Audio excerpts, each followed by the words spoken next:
The Trump family is enjoying yet another business victory, this time thanks to the Trump administration. On Friday, the family's crypto venture, World Liberty Financial, announced it had received approval from a Trump-appointed official to become a bank, giving the firm broader access to the very financial system it was ostensibly founded to challenge. Now, you'll remember World Liberty Financial accounts for a huge chunk of Trump's recent financial windfall, earning him more than $500 million just last year. The firm's CEO, Zach Witkoff, Steve Witkoff's son, dismissed concerns of conflicts of interest, telling the Wall Street Journal, quote, "We answered all of the regulators' questions and we accepted the significant obligations and ongoing scrutiny that come with the national charter. If we were looking for less oversight, we would not have chosen federal supervision." Hofstra University law professor James Sample joins us now. Michael Feinberg is back with us. James, can you put this in plain speak for us? Sure. Similar bank charters have been approved for other bank institutions. The variable here is ownership. The Trump and the Trump family owns 38% of World Liberty Financial. So the applicant, that company, was applying to an agency that is headed by an individual that Trump appointed, who can be removed at will, especially after the Supreme Court decision in Trump v. Slaughter. And that organization is approving the charter.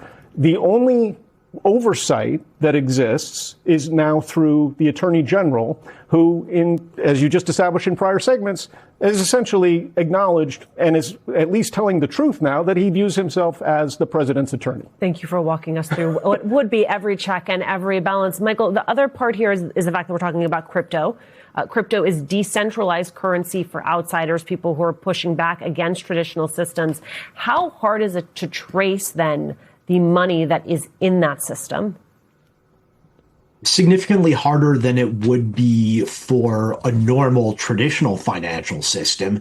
There is a reason that criminals tend to prefer crypto over using a normal wire service or a standard bank. We've seen this used by terrorists, we've seen this used by foreign spies, and we've seen this used by run-of-the-mill criminal enterprises. The very concept of crypto was to create a sort of non-state-backed currency exchange of sorts. It's not entirely clear whether the designers of crypto intended for it to be a payment system or an investment opportunity, and as a result, it sort of has the worst features of both. But we do know that its early adopters did so specifically so they could obfuscate their transactions to a degree that was not possible under traditional financial systems. Okay, so we have this one story about crypto and the bank, and then you have this story that I want to get your take on, which is the Treasury Department just ended ownership reporting rules for U.S. companies. Quote, Secretary Bessent argued that the rules, which were designed to combat money laundering and other financial crimes, were, quote, a burdensome reporting requirement. Your reaction? Michael probably is the real expert on this. So if you've watched the Jack Ryan series, Tom Clancy's Jack Ryan, he was an analyst. The fictional character was an analyst at an organization called FinCEN. That is an arm of the Treasury that, among other things, tracks the actual owners of shell companies. So what this all boils down to, Alicia, is that shell companies formed in the United States no longer have to report who their actual owners are to the United States government. They also went further, and this regulation will destroy all of the data on ownership of these shell companies that had already been collected. So if you think about who is the pro-money laundering camp out there? What is the constituency that is in favor of undoing anti-money laundering statutes? Now, there is a paperwork aspect to this, and there are some small businesses who allegedly were caught up in burdensome paperwork. That could be fixed. But this isn't turning off the lights. It's ripping the wiring out of the walls. And why would you destroy the evidence of ownership of shell companies that you already have in the database? Storing data costs next to nothing. Who are you serving when you do that? The questions answer themselves. Michael Feinberg, who is this for? Criminals.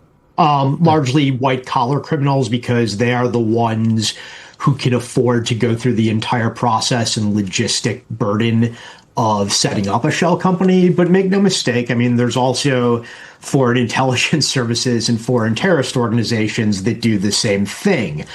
I can only assume, based on what we've seen in terms of other policy decisions from this Justice Department, that letting terrorists and spies off the hook is just the necessary cost of doing business to help those who help the White House. There's no justification for this whatsoever, except to help white-collar criminals evade the responsibility of their actions.